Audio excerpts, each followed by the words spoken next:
It is time to end the war, the Great War, to end all wars, they say. World War I, Part 6, 1918. Let's jump into it. America, where are you?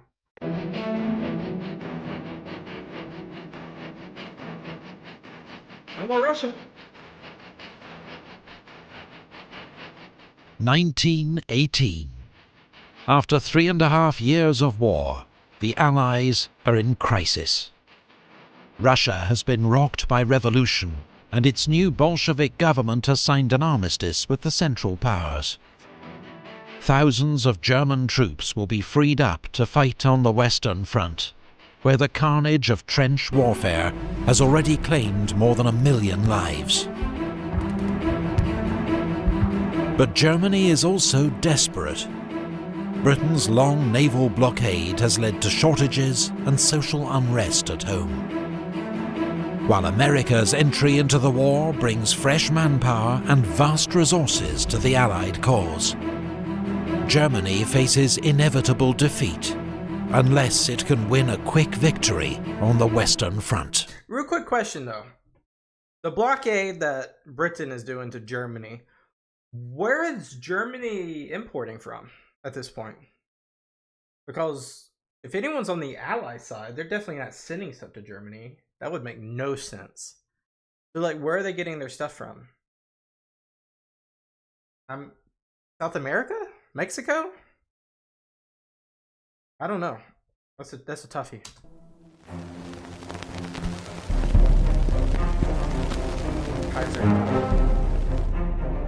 US President Wilson announces his 14 points. They outline his vision for a post-war world, including an end to secret treaties, a reduction in the size of armed forces, self-determination for the people of the Austro-Hungarian Empire, and an international organization to settle future disputes. The Turkish Empire to be dismantled. But most European leaders dismiss his ideas as wishful thinking. At Brest-Litovsk, Bolshevik Russia signs a peace treaty with the Central Powers.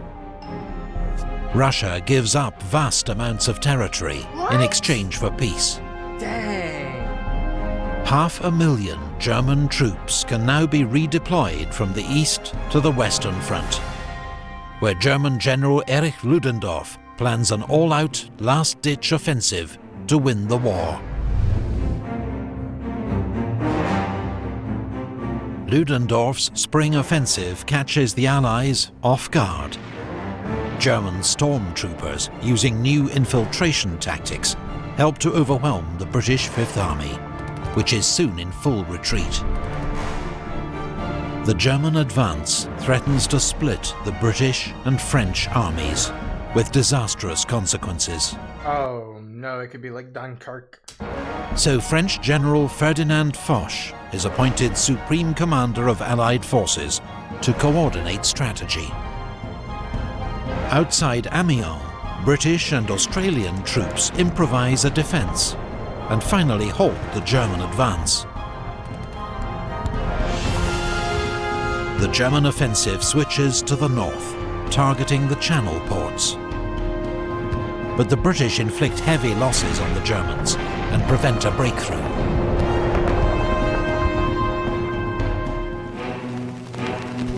Air power. Above the trenches, the First Air War continues to escalate. Each side now has more than 3,000 aircraft in service on the Western Front. Wow. But by 1918, the Allies have won air superiority, thanks to greater resources. Okay. On the 21st of April, Germany's most famous pilot, Manfred von Richthofen, the Red Baron, is shot down and killed near Amiens. With 80 victories, he's the war's highest-scoring ace, and is buried by the Allies with full military honours. Britain's new independent bombing force launches a daylight raid against Cologne. It marks the beginning of Britain's own strategic bombing campaign. Yeah, that's insane to think this is how it starts. On the ground, Ludendorff's offensive switches south, targeting the French. German troops advance 30 miles, but are halted at the River Marne, just as fresh American divisions enter the line. The US 1st Division is the first to see combat at the Battle of Cantigny. Americans about to see how unbelievable this war is. 3 days later, the US 2nd Division wins victory at the Battle of Belleau Wood. By now, there are nearly 1 million American soldiers in France, with 10,000 more arriving every day.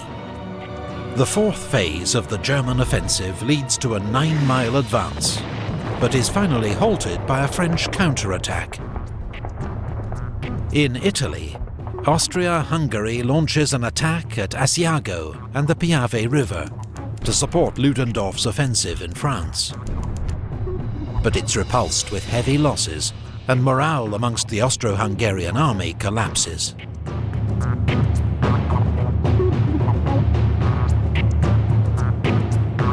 British and French troops land at Murmansk in northern Russia. It's the beginning of Allied intervention in Russia's civil war. On the That's a little interesting. Side of so-called white or anti-Bolshevik forces. On the Western Front, the Germans' final attack is defeated in the Second Battle of the Marne. Ludendorff's offensive has cost the Germans more than 600,000 casualties and has failed to make a decisive breakthrough. Germany's final gamble has failed. Collapse of the German line begins. The Allies now go on the attack. At the Battle of Amiens, British, Australian, Canadian and French troops, supported by tanks and aircraft, advance 7 miles in a single day. General Ludendorff calls the 8th of August the Black Day of the German army. German troops are exhausted, hungry and demoralized, and begin to surrender in their thousands. The Battle of Amiens begins the Allies' 100 Days offensive. Last time I heard the 100 Days in France, it did not end well, but this is a different story. Trench warfare is over. The Germans are in full retreat.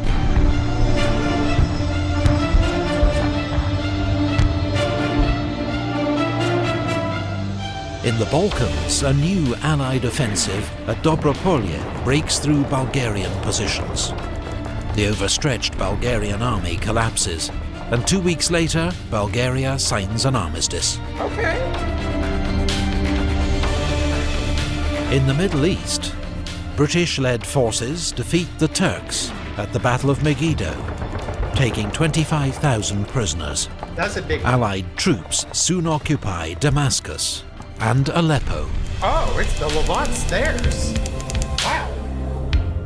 On the Western Front, Marshal Foch orders a general attack.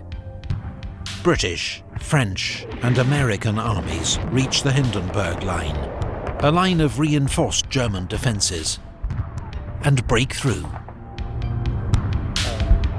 Oh my. Oh my. Ludendorff informs the Kaiser that the military situation is hopeless and that Germany must seek an armistice. Germany sends a request to US President Woodrow Wilson, Why him first? Interesting. who in return demands German withdrawal from all occupied territory and the Kaiser's abdication. On the Italian front, the Allies deliver the final blow to Austria-Hungary at the Battle of Vittorio Veneto. The Austro-Hungarian army disintegrates, and 300,000 prisoners are taken. Oh my With the Central Powers facing collapse, the Ottoman Empire signs an armistice with the Allies at Mudros. 4 days later, Austria-Hungary signs an armistice with the Allies at Villa Giusti. At Kiel, the German High Seas Fleet is ordered to make a suicidal attack on the British Navy, but instead it mutinies. Revolution spreads through Germany. Love it. The Kaiser abdicates, and a German Republic is proclaimed. On the 11th of November 1918, a German delegation signs an armistice with the Allies inside Marshal Foch's railway carriage at Compiègne. It comes into force at 11 AM, but fighting continues until the last moment. American Private Henry Gunter is killed, charging a German machine gun at 10:59. He is thought to be the last soldier killed during World War I. Just 1 minute late. 3 days later, in East Africa, German General von Lettow-Vorbeck surrenders his army on the Chambezi River. For 4 years, he has tied down huge numbers of Allied troops, remaining undefeated while cut off from home. He is still considered one of history's greatest guerrilla leaders.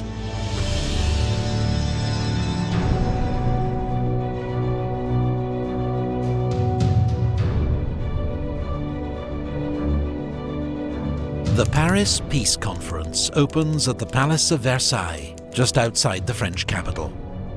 Delegates accept a proposal to create a League of Nations to settle future international disputes. The Versailles Treaty, signed in June, imposes harsh terms on Germany. Its military is restricted in size. It must pay war reparations to the Allies. It loses territory to its neighbours,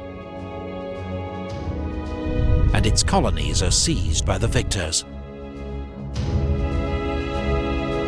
Germany must also accept responsibility for the war in a war guilt clause, a source of lasting resentment in Germany.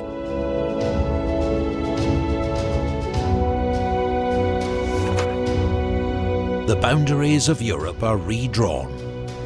Poland re-emerges after 100 years of foreign rule, while Austria, Hungary, Czechoslovakia, Yugoslavia, and an enlarged Romania emerge from the ashes of the Austro-Hungarian Empire.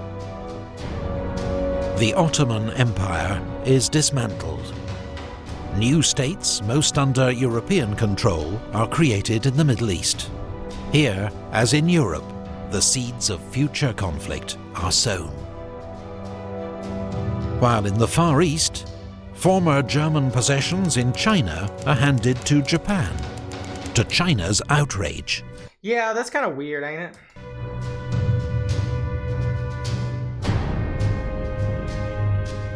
World War I claimed the lives of 9.5 million soldiers. 1 in 8 of those who fought. 21 million more were wounded. 7 million civilians also lost their lives. Huge areas of Europe were left devastated. Old empires vanished. New states were born. Lives across the world were transformed. The world was never the same again. Wow.